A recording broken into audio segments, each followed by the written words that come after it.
Assalamualaikum warahmatullahi wabarakatuh.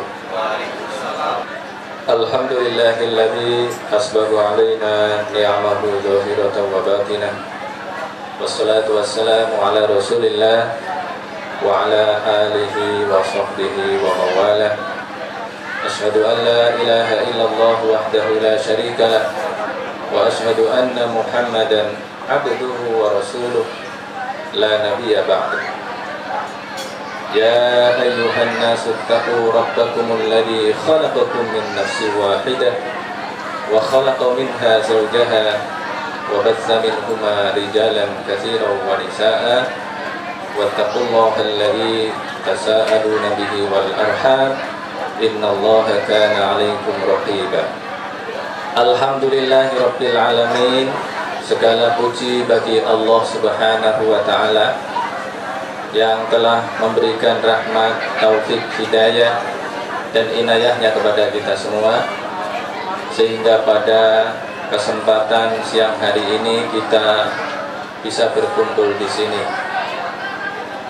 Para kiai, para sesepuh, bini sepuh, para pepunden, kalau bahasa sini begitu ya, Pak Kepala Desa, Dukuh, mana tadi? Kepodang, Desa Madurejo, Kecamatan Puring, Kabupaten Kebumen. Ini tadi malam itu saya ngajak anak saya. Anak saya 3, yang 2 saya ajak. Namanya Hukmah dan Hikmah. Mas, Mbak, ayo kita ke Kebumen. Nggak mau katanya. Kok nggak mau? Kenapa? Pokoknya nggak mau. Harus ikut. Di sana itu ada pembalut paling besar, saya bilang gitu. Wah, dia langsung pengen ikut. Ya, cuma tadi malam ketiduran, jadi nggak ikut. Karena tertarik pengen melihat apa? Ibu yang dari Makassar tadi? Apa? Sudah tahu belum kalau di sini ada softtek paling besar? Belum tahu kan? Karena apa? Yang mens di sini tidak hanya manusia, tapi kebunnya juga mens. Tapi saya lihat tadi kebunnya udah nggak ada, jadi sudah nggak ada kebu men. Nah, ini Desa Madurejo, Kecamatan Puring, Kabupaten Kebumen, Jawa Tengah, Indonesia. Lengkap. Terutama wabil khusus keluarga Bapak Abdul Halim dan keluarga Bapak Sudirman. Ternyata ini orang Jawa juga ternyata, walaupun orang Makassar, tapi ternyata orang Jawa. Jangan-jangan dulu orang Kebumen juga, Pak? Bukan. Bukan. Tetangganya Pak Sudirman, Jenderal Sudirman. Berarti orang Jawa juga mungkin. Bapak-bapak dan ibu-ibu yang saya hormati, pada kesempatan siang hari ini saya tidak akan memberikan mau'idhah hasanah. Tadi itu sebenarnya udah mau'idhah hasanah semua. Jadi isinya sudah nasihat-nasihat. Nah, saya ini ingin bagi pengalaman saja. Kemudian mau cerita sedikit. Mungkin bapak-bapak sudah kenal sedikit Mbak Hamidah. Nah, mungkin kenalnya lebih banyak dibandingkan saya. Tapi ini saya akan perkenalkan kembali. Nah, Mbak Hamidah ini adalah murid saya di Semarang. Memang bukan mahasiswa saya, karena saya ngajar di Jakarta. Nah, Mbak Hamidah ini kuliah di Semarang. Mondoknya di tempat saya. Ini saya mau mengucapkan selamat sama Bang Hamzah. Hamzah ini adalah adik saya, junior saya. Jadi kalau yang perempuan ini ya sekaligus anak saya. Jadi anak junior. Kalau yang laki-laki ini ya namanya junior. Jadi kalau saya memberikan nasihat, pantasnya pada junior dan anak. Kalau sama bapak-bapak nggak cocok, karena bapak-bapak sudah punya pengalaman yang jauh lebih banyak dibandingkan saya. Bapak-bapak dan ibu-ibu, Mbak Hamidah ini menikah kalau di sini ini kira-kira ini perawan tua atau perawan muda? Pas. Yang jujur. Perawan tua atau perawan muda? Jangan-jangan di sini dianggap perawan tua. Karena umurnya sudah berapa Mbak Hamidah? 27. Ya 27. 27 itu kalau di kampung saya itu sudah perawan tua. Nah, jangan takut-takut untuk bilang perawan tua, nggak apa-apa, yang penting perawan, ya kan? Ya, ini termasuk golongan perawan tua. Kenapa perawan tua? Nah, apakah masalah? Enggak masalah. Insya Allah tidak masalah. Mbak Hamidah ini perawan tua, kenapa? Karena ingin menuntut ilmu yang banyak, insya Allah. Karena di tempat saya aturannya adalah yang perempuan itu dulu begitu aturannya. Yang perempuan minimal harus S2. Maka tadi itu gelarnya apa, Pak? MSI, MPD. Nah, MPD Master Pendidikan. Nah, kalau MSI wonten MS ini niki janjine cocok kangge Mbak Hamidah. Kenapa dia harus sekolah S1, sekolah S2? Saya bilang, kenapa harus S1, harus S2? Kalau mondok itu harus sampai lengkap. Karena jadi perempuan itu nggak gampang. Ibu-ibu saya tanya, jadi perempuan itu gampang atau susah? Gampang atau susah? Susah katanya Pak, ya kan? Susah mana sama laki-laki? Susah mana sama laki-laki? Nanti kita buktikan susah mana sama laki-laki. Perempuan sama laki-laki itu susah mana? Susah pundi antara laki-laki dengan perempuan? Podo abote. Nanti kita lihat abot mana antara laki-laki dengan perempuan. Maka saya sering memberikan gelar pada perempuan itu MSI, bukan Magister Sains, bukan Master Ilmu Pengetahuan, bukan. Tetapi MSI itu master segala ilmu. Ibu-ibu itu harusnya master segala ilmu. Kenapa? Karena tadi itu di dalam Al-Quran dikatakan bahwa tugas perempuan itu sangat berat. Ayatnya banyak. Kalau tadi itu tujuan pernikahan itu agar kedua mempelai ini punya apa, Pak? Punya anak. Anaknya harus banyak atau sedikit? Banyak anaknya. Di dalam Al-Quran itu nggak ada anak sedikit loh. Nggak Pak Kades? Nggak ada. Tadi itu wabatha minhuma rijalan katsiran wa nisaa. Agar menyebar itu nanti anak-anaknya laki-laki maupun perempuan. Lah terus KB ini dos pundi KB ini? KB itu singkatan dari keluarga berencana. Berarti berencananya gimana? Berencana punya anak yang banyak dan berkualitas. Betul. Kalau tidak sanggup yang berkualitas, maka jangan punya anak. Nah ini maka saya minta pada keduanya ini nanti bikin anak yang banyak dan berkualitas. Itu namanya keluarga berencana. Lah kalau anaknya mau sitik tidak berkualitas, nggak perlu direncanakan, gitu. Kalau cuma sedikit, nah ini ada orang Sulawesi, ini harus pakai bahasa Indonesia berarti ini. Kalau anaknya cuma sedikit tidak berkualitas, perlu direncanakan apa enggak, Pak? Enggak perlu. Oh, enggak berkualitas kok direncanakan. Yang harus direncanakan itu anaknya banyak dan berkualitas. Maka saya minta ini, alhamdulillah ini termasuk yang memenuhi kualifikasi nih Mbak Hamidah ini. Sudah lulus S2, alhamdulillah. Nah, Bapak dan Ibu tahu Mbak Hamidah ini bukan anak orang kaya, ya. Anak orang biasa-biasa saja, alhamdulillah bisa. Tadi saya ketemu sama Pak Manut, tadi itu saya diceritain. Dulu itu Mbak Hamidah itu prihatin. Nah sekarang nggak prihatin. Prihatin ini termasuk santri yang paling prihatin nih. Sukanya bikin keripik, pokoknya semuanya dilakukan nyari duit. Wah itu kan luar biasa. Maka beruntung ini suaminya. Jadi nanti itu cuma dikasih, pokoknya asal dikasih 100.000 per bulan, aman. Aman. 100.000 per bulan, Bu, sanggup nggak dikasih 100.000 per bulan? Sanggup? Nggak sanggup. Ah ini bisa ini kalau istrinya Hamidah. Bisa, kenapa? Karena bisa nyari duit sendiri. Kenapa? Karena master segala ilmu. Tetapi yang paling penting, bapak-bapak dan ibu-ibu sekalian, yang disebut perempuan yang benar itu adalah perempuan yang tadi, satu, bisa menjadi ibu yang baik. Karena ini waktunya cuma setengah jam, nggak ada ini, maka saya langsung saja. biasanya agak-agak panjang, ini langsung. Perempuan itu harus pinter segalanya. Kenapa harus pinter segalanya? Ini pengalaman saya pribadi. Alhamdulillah, kalau soal gelar-gelaran saya lebih tinggi dibandingkan Mbak Hamidah. Cuma pengalaman saya nggak banyak. Urusan jadi bapak itu ternyata, walaupun pendidikan saya tinggi, ternyata nggak pengalaman saya itu. Nah, ketika menikah baru saya tahu bahwa ibu itu luar biasa. Perempuan itu harus tahu segalanya.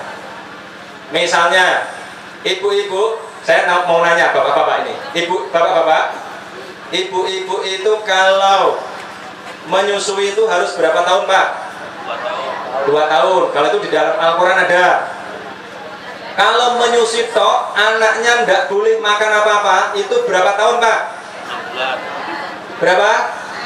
Berapa, Pak? Binten, Pak? 6 bulan. 6 bulan, alhamdulillah tahu, ya. Kenapa begitu? Ini kata istri saya dokter spesialis anak.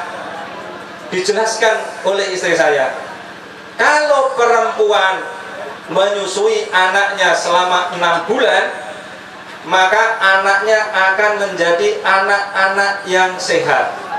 Saya punya murid nih, alhamdulillah sudah agak banyak ini, sudah sekarang ada berapa Pak Aziz? Hampir 200 ya yang di Semarang, yang di Jakarta ada 100 lebih.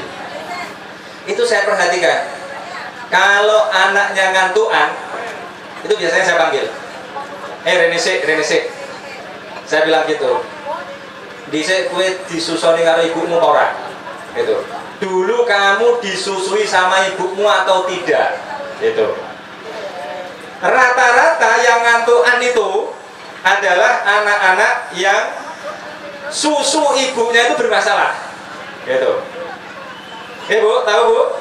Kalau susunya bermasalah, maka anaknya jadi ngantuan. Makin jenengan titeni, angger ibuke bermasalah, ora gelem nyusoni, tukaran karo bapake, nyoh susoni kowe, misalnya gitu. Itu nantinya anaknya akan bermasalah jadi ngantuan. Lagi, misalnya saya perintah-perintah itu, anak-anak di tempat saya itu saya ajari macam-macam. Saya ini petani, Pak. Jadi kalau saya pulang, misalnya Senin sampai Kamis, biasanya di Jakarta. Kamis malam sampai Sabtu saya di Semarang. Nanti Ahad ini biasanya itu ke Rembang. Di sana ada juga pesantren adik saya. Tapi biasanya menghafal Al-Quran ke sana. Nah itu saya perintahnya anak-anak. Saya perintah untuk apa? Untuk latihan kerja. Agar yang santri itu tidak hanya bisa ngaji, tapi juga bisa nyari duit. Duit itu penting apa nggak penting, Pak? Penting, karena kita ini di dunia. Jadi harus bisa nyari uang juga, bisa ngaji, bisa nyari duit. Jadi santri ya punya duit. Nah ketika saya perintah itu, misalnya ada hujan sedikit, ini kok awalnya kok panas, meriang, pilek, misalnya watuk-watuk, itu sama. Itu pasti dulu nggak disusui ibunya selama 6 bulan. Itu yang disebut dengan ASI eksklusif. Maka Mbak Hamidah nanti ini segera bikin anak. Saya minta minimal 12. Loh kan sudah ada sejarahnya, ibunya anaknya berapa tadi tuh? 7. Tadi Pak Aziz itu Direktur Monas Isud nanya, kok anaknya bisa 7 itu gimana caranya Pak? Dia bilang gitu. Saya ajak ngitung. Dulu nikahnya mungkin umur 15 tahun. Kan biasa dulu umur 15 tahun kan menikah. Kalau 20 tahun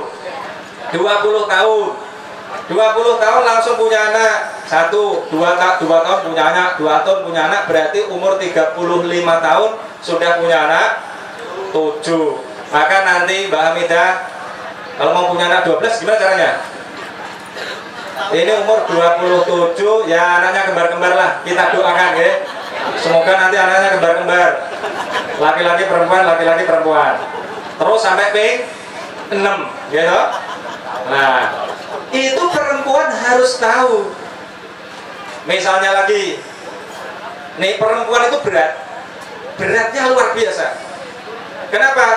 Karena pada saat anaknya masih kecil niku anak-anak milih melu ibuke napa melu bapake? Melu ibuke. Saya sudah mengalami, anak saya 3 tadi itu. Saya itu termasuk orang yang kuat. Kalau dibandingkan santri-santri itu, waduh, insya Allah kekuatan saya. Saya ini barusan dari Rembang kemarin nyopir sendiri. Dari Semarang pagi-pagi sampai Rembang, ngajari anak-anak di sana kerja, ngajar ngaji. Sorenya balik lagi, jam 2 itu dari Rembang sana, nyopir 3 jam.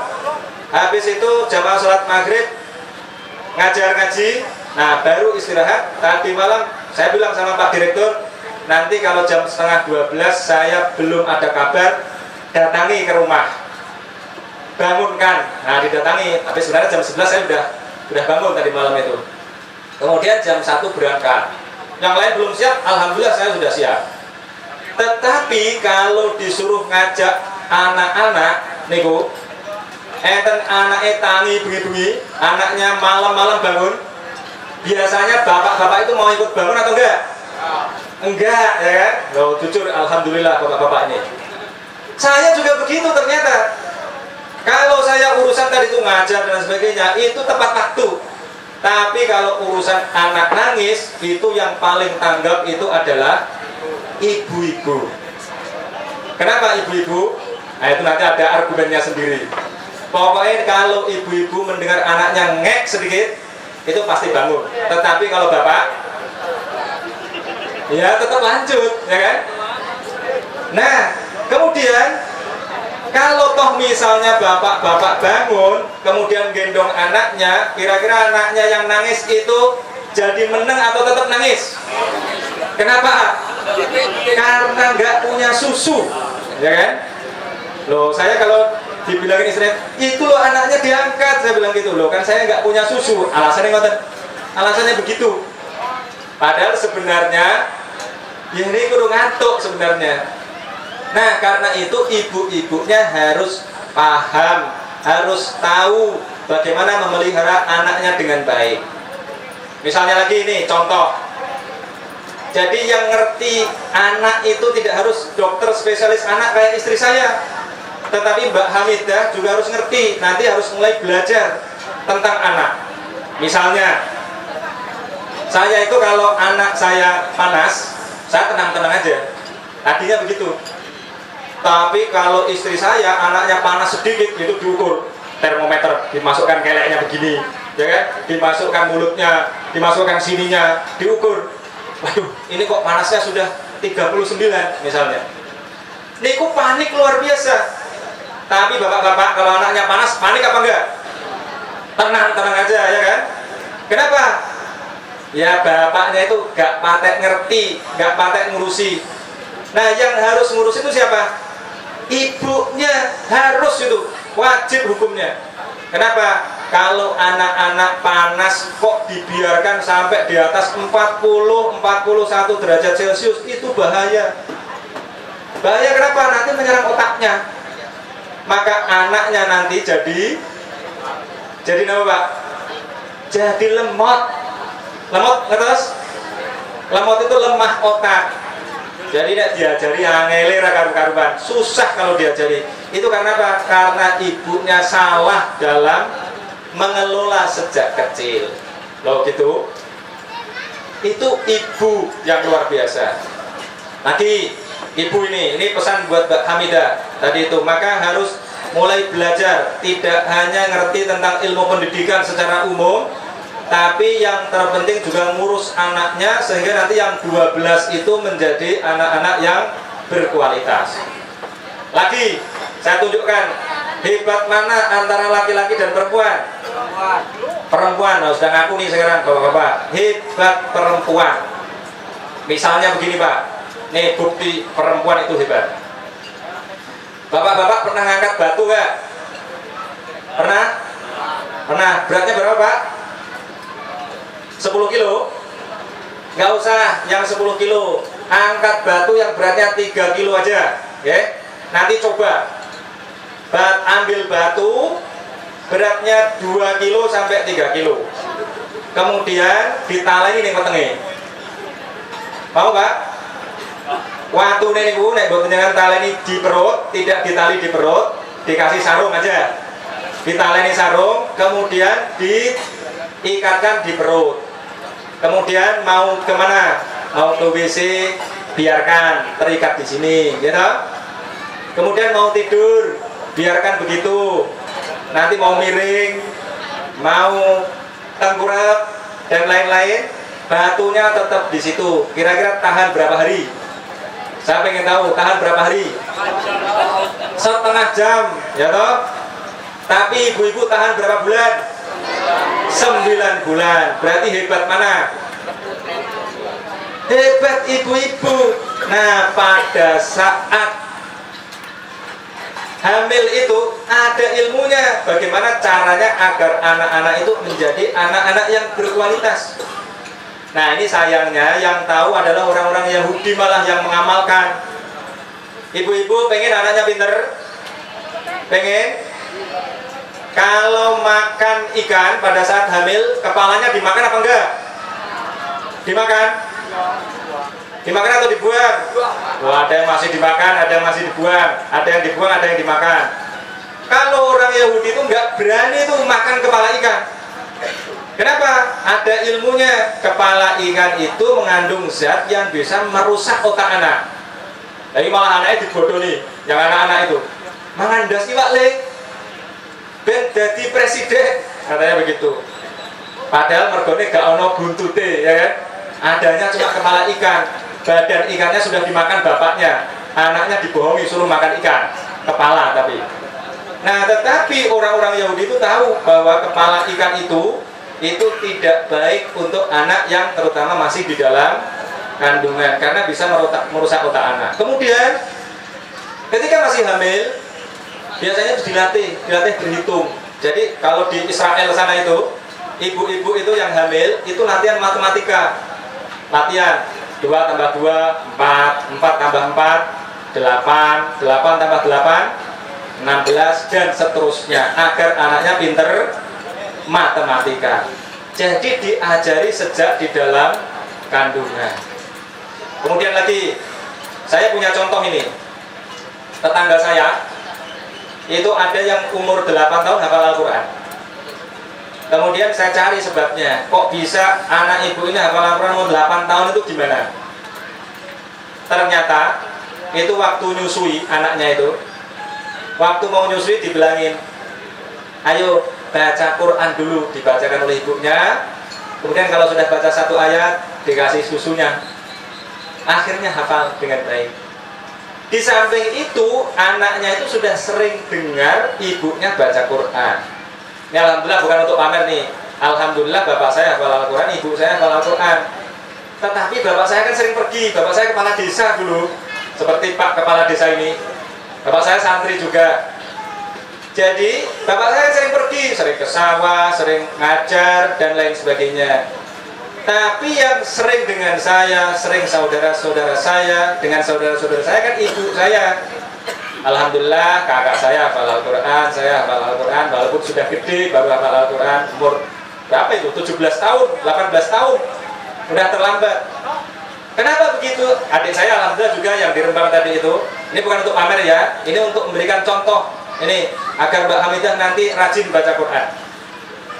Ibu-ibu kalau anaknya mau hafal Al-Quran, maka ya sering dibacakan Al-Quran agar anaknya nanti kulino. Anaknya apa? Terbiasa dengan bacaan Al-Quran. Buktinya banyak dan termasuk tadi saya tanya tadi itu tetangga desa saya tadi itu ternyata begitu. Sejak dalam kandungan dibacakan Al-Quran. Siapa yang bisa melakukannya? Perempuan lagi. Maka kalau perempuan ini berkualitas, anaknya insya Allah akan berkualitas. Nah begitu. Apalagi misalnya, ini perempuan lagi, kekuatan perempuan. Ibu-ibu dulu melahirkan bukaan keberapa? Keberapa? Bukaan ada berapa? Bapak-bapak saya tanya nih, bukaan perempuan itu ada berapa Pak? Berapa Pak? Loh bapak-bapak nggak tahu ya. Ibu-ibu bukaannya berapa Bu? Bisa lahir 10 ya. Misalnya dari 1 sampai 10 itu sudah diuji, diteliti, termasuk oleh istri saya. Sakit gak Bu? Sakit. Tapi berani melahirkan lagi Bu? Berani. Sakit tapi berani lagi gitu loh. Nah itu luar biasanya ibu-ibu. Ini kata istri saya, perempuan itu sanggup melahirkan, itu tadi itu, hanya sedikit aja yang cuma mau disesar. Perempuan sanggup menahan rasa sakit. Nah niku kalau ini dipasang namanya elektroda, ada alatnya untuk memberikan rasa sakit pada laki-laki. Dipasang begitu, dipasang di antara dua paha laki-laki. Itu kalau rasa sakitnya mulai 1 sampai 10, itu nanti lihat di YouTube, nanti lihat kekuatan laki-laki melahirkan. Nah itu dipasang di sini. Itu baru 5, biasanya laki-laki udah aduh-aduh. Ya. Kemudian kalau yang ke-6, aduh-aduhnya tambah. Ke-7 mulai 50% nggak tahan, minta dicopot. Gitu. Ke-8 makin banyak yang minta dicopot. Ke-9 tinggal 1-2 yang minta dicopot. Yang tidak minta dicopot masih kuat. Sampai rasa sakit melahirkan. Rasa sakit melahirkan masih ingat Bu? Rasanya gimana? Masih? Udah lupa? Ya karena sudah mau bikin anak lagi ya kan? Udah lupa gitu. Nah itu hanya 1 dari 100 orang yang tahan untuk tidak dicopot elektrodanya. Berarti kan luar biasa. Berarti bapak-bapak ini lebih kuat mana dibandingkan ibu-ibu? Lebih kuat ibu-ibu. Makanya bapak-bapak nggak boleh sombong di depan ibu-ibu, karena ibu-ibu ini telah melahirkan anak-anak kita dengan rasa sakit yang luar biasa. Nah itu. Maka Mas Hamzah, ya walaupun perempuan itu kelihatannya bertubuh lemah, tetapi sesungguhnya memiliki kekuatan yang luar biasa yang tidak kita miliki. Nih saya mau berpesan kepada Bang Hamzah ini. Ini juga berdasarkan pengalaman, jadi nggak muluk-muluk, nggak pakai teori-teori. Ini kejadiannya kira-kira 4 tahun yang lalu. Saya dari Rembang naik mobil dengan istri saya. Saya bilang begini, Bang Hamzah, pada istri saya ini kan sering pergi, anak-anak sering saya tinggal, istri saya sering saya tinggal, tapi alhamdulillah istri saya tetap bertahan pada saya, nggak melarikan diri gitu. Saya tanya istri saya, kalau saya manggil istri saya yang kamu kok bertahan dengan saya ini, apa alasannya? Ini nanti dipakai nih Bang Hamzah. Kata istri saya, coba nanti saya tanya pada ibu-ibu, bener nggak istri saya? Apa alasan kok mau dengan saya sampai hari ini? Saya menikah tahun 2009. Nikah saya juga telat juga, umur 30 tahun baru menikah. Istri saya bilang begini, mau dijawab jujur atau bohong katanya. Loh ya jujur, jangan bohong. Kemudian istri saya bilang, saya bertahan karena 2 hal. 1, bisa jadi imam. Apa Pak Hamzah? Bisa jadi imam. Yang kedua, bisa diandalkan secara finansial. Kata istri saya, pokoknya nek dijalui duit mbah kondi, sing penting ono duite, dia bilang gitu.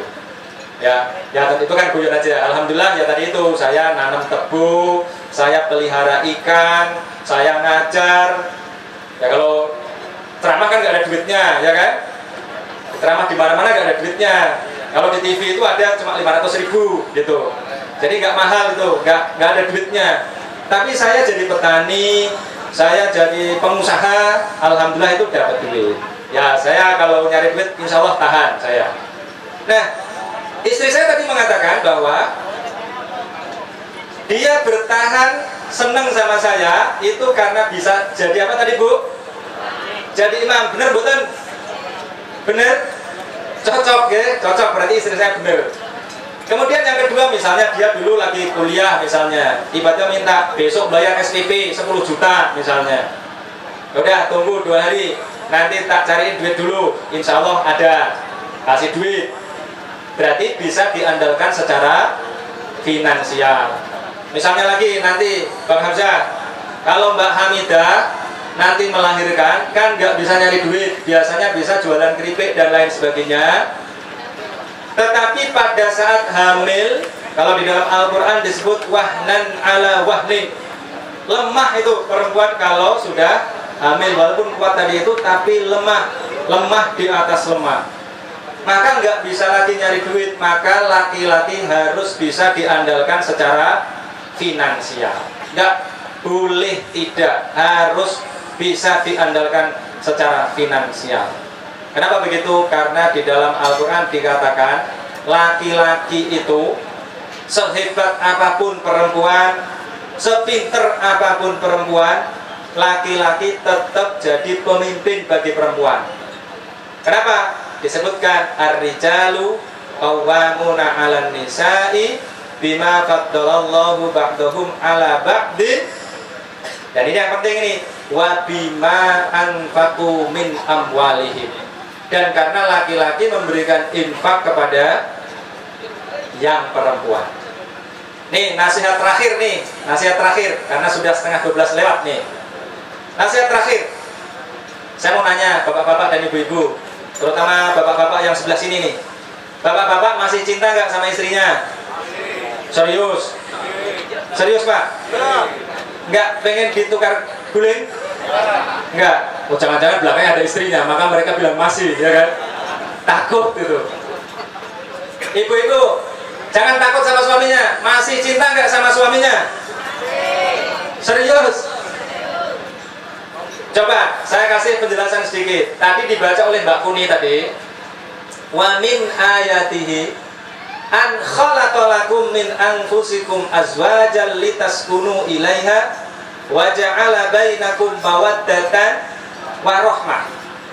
Singkatnya itu, di antara tanda-tanda kebesaran Allah itu menciptakan cinta dan kasih sayang pada kedua pengantin, pada ibu-ibu dan bapak-bapak dulu.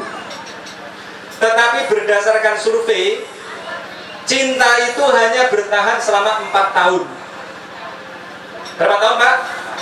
4 tahun, percaya gak? Ciri-cirinya begini, ciri-cirinya. Cinta itu, kalau ini kayak Mbak Hamidah dengan Bang Hamzah, itu kalau ketemu itu greng, tahu greng kan? Greng, tahu kan? Nah itu greng. Sekarang saya tanya bapak-bapak, ibu-ibu, kalau ketemu ibu-ibu, ketemu istrinya ini masih greng apa enggak? Hah? Ada yang bilang kayak ketemu debokan katanya. Kayak ketemu pohon pisang katanya. Loh jujur-jujuran nih, masih green apa enggak? Loh enggak kan, sudah ngaku kan? Ibu-ibu kalau ketemu suaminya masih green apa enggak? Loh enggak kan? Berarti sudah enggak ada cinta berarti. Tetapi Allah Subhanahu wa ta'ala menggantikan cinta itu dengan rahmah. Tadi itu waja'ala bainakum mawaddatan. Mawaddah itu cinta. Dari kata wadda, ya waddu, mawaddah. Artinya itu menginginkan. Jadi kepengin artinya cinta itu. Bapak-bapak kalau mencintai ibu-ibu dulu, waktu mau menikah ini, Bang Hamzah mencintai Mbak Hamidah, Mbak Hamidah mencintai Bang Hamzah, berarti dia menginginkan, kepengin apa Pak? Nah ini yang dewasa yang tahu, yang adik-adik nggak tahu. Kepengin. Jadi mawaddah itu artinya kepengin. Nah sekarang kalau masih ketemu ibu-ibu, bapak-bapak ini, kalau ketemu pasangannya masih kepengin apa enggak? Orang kepengin blas, ya kan? Kepenginnya mana? Kepenginnya orang lain malah kan? Oh gitu. Itu kalau nggak nafsu namanya cinta namanya. Tetapi Allah Subhanahu wa ta'ala tadi itu mengganti mawaddah dengan rahmah. Rahmah itu artinya adalah kasih sayang. Kasih sayang itu bedanya apa dengan cinta? Kalau kasih sayang itu, ibu-ibu yang sudah tidak cinta pada suaminya, mana tadi ngacung dulu? Oh nggak berani. Oh itu ada belakang yang ngacung katanya. Sudah nggak cinta pada suaminya? Saya tanya, kalau suaminya biasanya pulang maghrib sudah di rumah, tapi maghrib belum ada di rumah, dicari apa enggak? Dicari kan? Wah, bapaknya mau ning di kok rano? Kok biasanya wis balik maghrib kok belum? Sebaliknya, bapak-bapak juga begitu.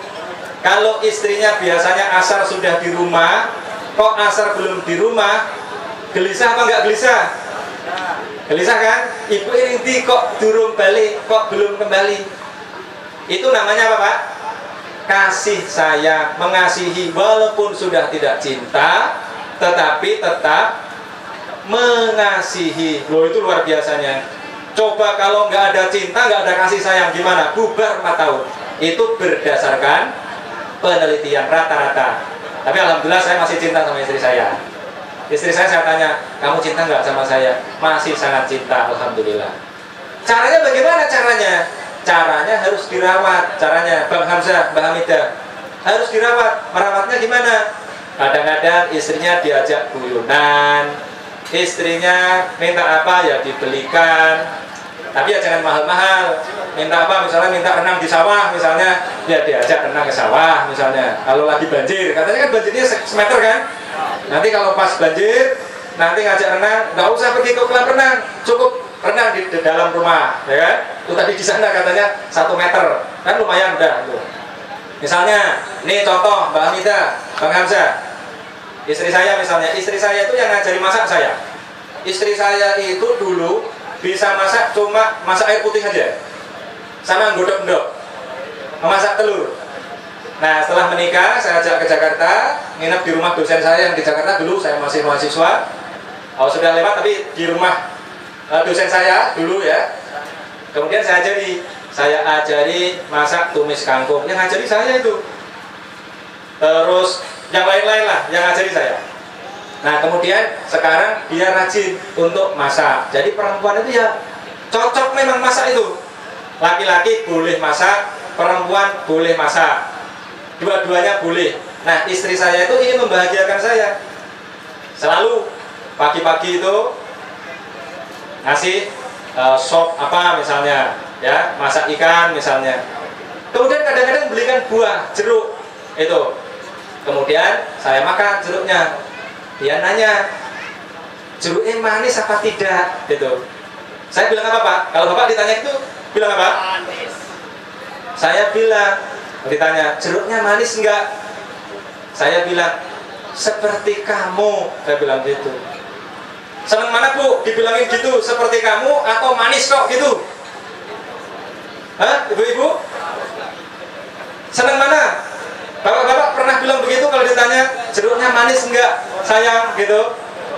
Seperti kamu. Loh, istri saya itu seneng banget, saya terus dicubit itu. Nah, itu menyebabkan cintanya tetap abadi, insya Allah. Maka ya, Bang Hamzah dan Mbak Hamidah, cinta itu adalah kata kerja. Cinta itu kata kerja, maka harus dirawat. Kemudian ini sudah kadung milih ya, sudah kadung milih. Bang Hamzah sudah kadung milih Mbak Hamidah sudah kadung milih Bang Hamzah. Seperti saya sudah kadung milih istri saya.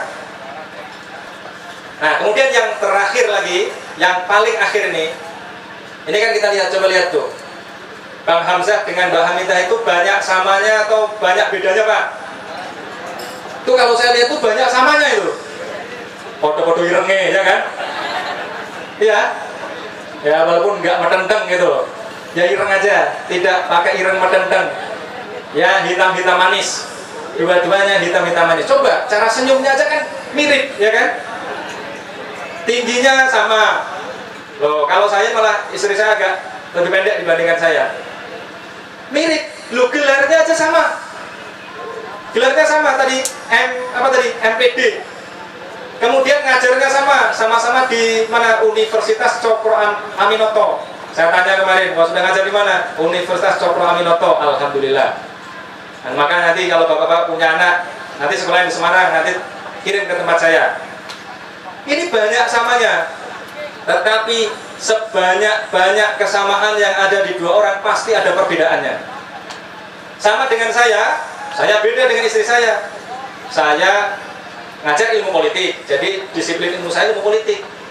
Istri saya kedokteran, saya ngajar ilmu politik, istri saya ngajar kedokteran, kan beda jauh.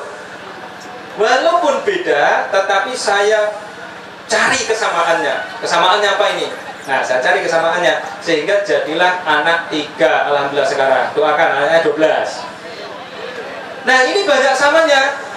Tetapi sebanyak-banyaknya kesamaan antara dua orang ini, tetap saja pasti ada perbedaannya. Nah, oleh karena itu, nanti kita doakan. Perbedaan dan persamaan itu harus diterima. Harus diterima. Nah, kalau ada masalah, diselesaikan. Itulah sebabnya Bapak-bapak, Nabi Muhammad selalu mendoakan kepada pengantin yang beliau datangi. Didoakan dengan bagaimana? Kita terkenal nih lagunya Maher Zain. Bagaimana? Barokallahu lakuma wa baraka alaikuma wa jama'a bainahuma fi khair. Artinya bagaimana? Ini doanya dalam banget ini Nabi Muhammad ini. Barokah, semoga Allah memberkahi. Berkah itu artinya adalah ziyadatul khairi was sa'adah. Nanti kita doakan. Artinya adalah bertambahnya al-khair. Al-khair di dalam Al-Quran itu artinya 2. Yang pertama, al-khair artinya kebaikan. Apa Pak artinya Pak? Keapian, kebaikan. Yang kedua artinya adalah, itu ada di juz amma itu, wa innahu lihubbil khairi lasyadid. Al-khair artinya adalah harta kekayaan.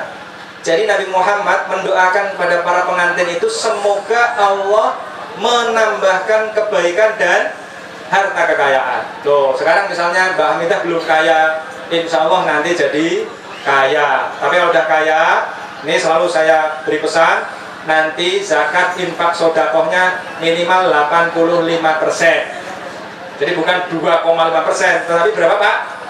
85%. Nanti digunakan untuk memberikan beasiswa pada adik-adiknya. Nah, kalau nanti penghasilannya banyak, 85% itu kecil ya. Kalau penghasilan per bulan 100 juta dikurangi 85 juta, nanti rizkinya akan lebih banyak. Nanti silahkan dicoba kalau nggak percaya. Jangan cuma 2,5%. Kalau 2,5% itu batas kepelitan itu ya. Ziyadatul khairi was sa'adah. Berarti barokallahu lakuma. Lakuma itu artinya untukmu. Nah, kemudian ditambahin lagi wa baraka alaikuma, dan semoga Allah memberikan barokah atasmu. Untukmu dengan atasmu. Kalau bahasa Jawanya, kalau ngaji di pesantren, kedue kowe, kedue kamu, alaikuma ing atase kowe, ing atase kalian berdua. Itu apa maksudnya? Lakuma itu yang baik-baik. Semoga pada saat keadaan yang baik, tadi itu masih mesra, itu Allah tetap memberikan berkah. Tetapi ketika misalnya lagi berantem, ibu-ibu dan bapak-bapak pasti pernah berantem kan sama istrinya? Sering, ya kan? Sering bahkan. Saya juga pernah berantem dengan istri saya. Nah, oleh Rasulullah dalam keadaan yang tidak baik itu tetap didoakan semoga Allah memberikan berkah atas kalian. Nah, begitu, wa baraka alaikuma wa jama'a bainakuma fi khair, dan mengumpulkan kalian berdua di dalam tadi itu kebaikan dan kekayaan. Luar biasa. Maka ini ya, ini sudah sama, banyak samanya. Tetapi tadi itu diantisipasi. Kalau tiba-tiba misalnya berantem, yang satu pure tahu kan di sini ya, yang satu ngambek misalnya. Nah, itu yang laki-laki jangan menanggapi. Jadi kalau ibu-ibu itu lagi ngomel, Mbak Hamidah lagi ngomel, jangan dilayani. Betul nggak Pak? Wah, kalau dilayani merasa mendapatkan sparring partner gitu. Sparring partner tahu nggak? Ini loh, kalau badminton itu harus ada lawannya, ya kan? Kalau ada lawannya semangat. Coba kalau badminton nggak ada lawannya, gimana? Selesai kan? Nah, maka menghadapi ibu-ibu itu cukup didengarkan. Kalau sudah nggak sanggup mendengarkan, gimana Pak? Ya kadang-kadang tinggal pergi dikit, gitu aja. Nanti pulang-pulang dirayu-rayu lagi, gitu aja. Ya. Ini pesan saya untuk Mbak Hamidah dan Bang Hamzah. Semoga ini ada manfaatnya. Kita doakan semoga nanti menjadi pasangan yang langgeng dari dunia sampai akhirat. Marilah ibu-ibu dan bapak-bapak kita doakan agar keduanya ini selalu mendapatkan berkah Allah Subhanahu wa taala dalam suka dan duka. Oh ya, saya pesan sedikit, nanti kalau ada anak-anak dari sini, dari Makassar yang mau kuliah ke Semarang, saya tunggu. Yang mau kuliah ke Jakarta, saya tunggu. Program khususnya menghafalkan Al-Quran, ini makin saya tekankan lagi. Kalau dulu angkatan Mbak Hamidah ini belum begitu saya tekankan, tapi ini saya tekankan menghafalkan Al-Quran. Kalau terpaksa memang nggak bisa, nanti diajari berwirausaha, sehingga nanti muncul kader-kader Islam yang tadi itu paham Islam dengan baik, kemudian memiliki harta yang cukup. Semoga begitu. Marilah kita berdoa, semoga kita semua juga mendapatkan berkah dari Allah Subhanahu wa taala. Bismillahirrahmanirrahim. Alhamdulillahirabbil alamin. Hamdan yuwafi ni'amahu wa yukafi'u mazidah. Ya Rabbana lakal hamdu wa lakas syukru kama yanbaghi li jalali wajhikal karimi wa 'azimi sultanik. Rabbana zalamna anfusana wa illam taghfir lana wa tarhamna lanakunanna minal khasirin. Rabbana ighfir lana wa liwalidina warhamhum kama rabbawna shighara. Rabbana hab lana min azwajina wa dzurriyyatina qurrata a'yun waj'alna lil muttaqina imama. Allahumma barik lahuma wa barik alaihima wajma' bainahuma fi khair. Rabbana atina fid dunya hasanah wa fil akhirati hasanah wa qina adzabannar. Subhana rabbika rabbil izzati amma yasifun wa salamun alal mursalin walhamdulillahi rabbil alamin. Ala hadhihi niyyah al-Fatihah. A'udzu billahi minasyaitonir rajim. Bismillahirrahmanirrahim. Alhamdulillahirabbil alamin arrahmanir rahim maliki yaumiddin iyyaka na'budu wa iyyaka nasta'in ihdinas siratal mustaqim siratal ladzina an'amta 'alaihim ghairil maghdubi 'alaihim waladdallin. Amin. Wabillahi taufiq wal hidayah. Wassalamu alaikum warahmatullahi wabarakatuh.